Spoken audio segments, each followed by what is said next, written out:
Hi students, నేను మీ సూర్య సార్ని. Last వీడియోలో వాట్ ఈస్ సి ప్రోగ్రామింగ్, అలాగే హిస్టరీ ఆఫ్ సి ప్రోగ్రామింగ్ గురించి తెలుసుకున్నాము. మనకి సి ప్రోగ్రామింగ్ ని డెన్నిస్ రిచ్ 1972లో ఏటీ అండ్ టీ లాబొరేటరీస్ లో ఇన్వెంటెడ్ చేశారు అనేది లాస్ట్ వీడియోలో మనం చెప్పుకున్నాము. ఈ వీడియోలో ఫ్యూచర్స్ ఆఫ్ సి ప్రోగ్రామింగ్ గురించి చెప్పుకున్నాము. సి ప్రోగ్రామింగ్ కి లాట్ ఆఫ్ ఫ్యూచర్స్ అయితే ఉన్నాయి. ఆ ఫ్యూచర్స్ ఏంటి అంటే, మనకి సి ప్రోగ్రామింగ్ లో ఫ్యూచర్స్ గురించి చెప్పుకోవాలంటే simple, machine independent or portable, middle level programming language, structured programming language, rich library, memory management, fast speed, pointers, recursion, extensible. ఈ ఫీచర్స్ అన్ని కూడా మనకి సి ప్రోగ్రామింగ్ అయితే ఉంటాయి. ఈ ఫీచర్స్ గురించి ఒక్కొక్కటి క్లియర్ గా అయితే ఎక్స్ప్లెయిన్ చేసుకుందాము. First one, simple. సి అనేది సింపుల్ లాంగ్వేజ్. ఎందుకు సింపుల్ లాంగ్వేజ్ అంటే, సి ప్రోగ్రామింగ్ అనేది నెంబర్ ఆఫ్ లైన్స్ ప్రోగ్రామింగ్ ని స్ట్రక్చర్డ్ అప్రోచ్ కింద ఉంటుంది. అంటే బ్రేక్ చేసుకుంటుంది ప్రాబ్లమ్ ని, స్మాల్ స్మాల్ పార్ట్స్ కింద అయితే బ్రేక్ చేసుకుంటుంది. ఇలా బ్రేక్ చేసుకోవడం వల్ల సి ప్రోగ్రామింగ్ అనేది మనకి చాలా సింపుల్ అని అయితే అనిపిస్తుంది. అలాగే సిలోని rich set of library functions, data types ఉండడం వల్ల ప్రోగ్రామ్ డెవలప్మెంట్ అనేది మనకి చాలా సింపుల్ గా అయితే ఉంటుంది. Next, machine independent or portable. Machine independent means, for example, మన దగ్గర ఒక 3 సిస్టమ్స్ ఉన్నాయి. 3 సిస్టమ్స్ లోని నేను ఒక సిస్టంలో సి ప్రోగ్రామ్ ని డెవలప్ చేశాను.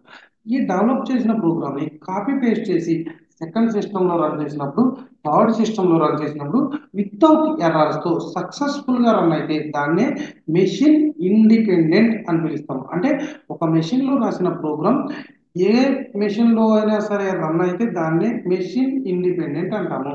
అలా కాకుండా ఒక operating system, for example Windows operating system లో రాసిన ప్రోగ్రామ్ లైనక్స్ లో రన్ అయింది అనుకోండి, దాన్ని ప్లాట్ఫామ్ ఇండిపెండెంట్ అంటాము. సిఈజీ నాట్ ఈ platform independent, C is platform dependent but machine independent.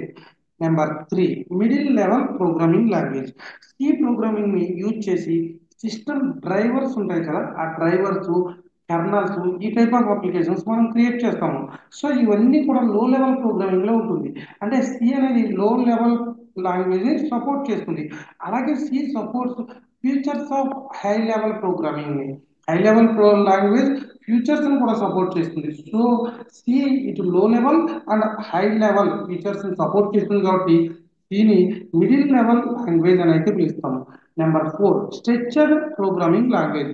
Structured programming means program ని బ్రేక్ చేసుకుంటాము, స్మాల్ స్మాల్ ప్రోగ్రామ్స్ కింద డివైడ్ చేసుకుంటాం. ఫర్ ఎగ్జాంపుల్, ఫంక్షన్స్ అని పిలుస్తాం. మనం డివైడ్ చేసుకున్న పార్ట్ ని ఫంక్షన్స్ అని పిలుస్తాము. ఇలా డివైడ్ చేసుకోవడం వల్ల ప్రోగ్రామ్ అనేది ఈజీగా అండర్స్టాండ్ అవుతుంది. అలాగే ప్రోగ్రామ్ లో ఏదైనా చేంజెస్ చేయాలన్నా ఈజీగా చేయొచ్చు. ప్రోగ్రామ్ లో ఉన్న ఎర్రర్ రెక్టిఫికేషన్ కూడా ఈజీగా చేయొచ్చు. అలాగే ఈ ఫంక్షన్స్ కాన్సెప్ట్ వల్ల రీయూజబిలిటీ అనేది అయితే మనకు ఒక బెనిఫిట్ ఫీచర్ ఉంటుంది. అంటే ఫర్ ఎగ్జాంపుల్, ఎడిషన్ అనే కోడ్ యాడ్ అనే ఫంక్షన్ లో నేను ఒక చోట రాస్తాను. సో ఈ ఎడిషన్ అనే కోడ్ నాకు ప్రోగ్రామ్ లో 3-4 టైమ్స్ యూజ్ అవుతుంది అనుకోండి. నార్మల్ గా ప్రోగ్రామ్ రాస్తే 3-4 టైమ్స్ మనం కోడ్ రాయాలి. బట్ ఈ ఫంక్షన్ కాన్సెప్ట్ యూజ్ చేసుకుంటే ఒకసారి రాసిన కోడ్ ని ఫంక్షన్ ని కాల్ చేసుకోవడం ద్వారా రీయూజ్ చేసుకోవచ్చు. అది మనకి ఫంక్షన్ కాన్సెప్ట్ వచ్చినప్పుడు మీకు క్లియర్ గా అయితే అర్థమవుతుంది. So C is a structured programming language. Next, rich library. సికి మనకి లాట్ ఆఫ్ ఇన్బుల్ట్ ఫంక్షన్స్ ఉంటాయి. ఫర్ ఎగ్జాంపుల్, మనకి స్క్వేర్ రూట్ ని వాల్యూ ఫైండ్ అవుట్ చేయడానికి ఎస్క్యూఆర్టీ అనే ఒక ఫంక్షన్ ఉంటుంది. అలాగే పవర్ వాల్యూ ఫైండ్ అవుట్ చేయడానికి పిఓడబ్ల్యూ అనే ఫంక్షన్ ఉంటుంది. ఇలా లాట్ ఆఫ్ ఇన్బుల్ట్ ఫంక్షన్స్ ఉంటాయి.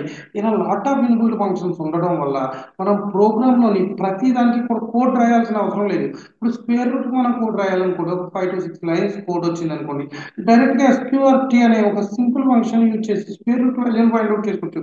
అంటే 5 to 6 లైన్స్ అనేది మనకి కోడ్ అనేది లెంత్ అనేది తగ్గినట్టే కదండి. అంటే ఈ ఇన్పుట్ ఫంక్షన్స్ వల్ల ఒక 100 లైన్స్ ప్రోగ్రామ్ ని మనం ఒక 20-30 లైన్స్ కి మనం ప్రోగ్రామ్ తగ్గించి అయితే రాయొచ్చు. Next one, memory management.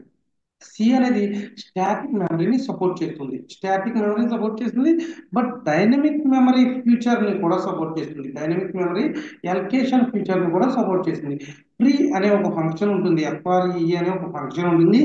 ఈ ఫంక్షన్ యూజ్ చేసుకుని సి ప్రోగ్రామింగ్ డైనమిక్ మెమరీని ఎట్ ఎనీ టైం ఎలకేట్ చేసుకోగలదు. సో ఈ ఫంక్షన్ యూజ్ చేసి, సో సిని డైనమిక్ మెమరీ అలొకేషన్ అనే ఫీచర్ కూడా సీక్ అయితే ఉంటుంది. Next speed, compilation and execution time C language లో అయితే ఫాస్ట్ గా ఉంటుంది. ఎందుకంటే ఇక్కడ ఇన్బుల్ట్ ఫంక్షన్స్ ఉండడం వలన, అలాగే మనకి కంపైలర్ ప్రోగ్రామింగ్ లాంగ్వేజ్ అవడం వల్ల సి అనేది కంపైలేషన్ అండ్ ఎగ్జిక్యూషన్ టైం, ఎందుకంటే compiler at the same time total code ని, సోర్స్ కోడ్ ని ఎగ్జిక్యూటబుల్ కోడ్ కింద కన్వర్ట్ చేస్తుంది. కాబట్టి మనకి ఇక్కడ స్పీడ్ అనేది చాలా ఫాస్ట్ గా ఉంటుంది, compilation time and execution time. Next one pointers.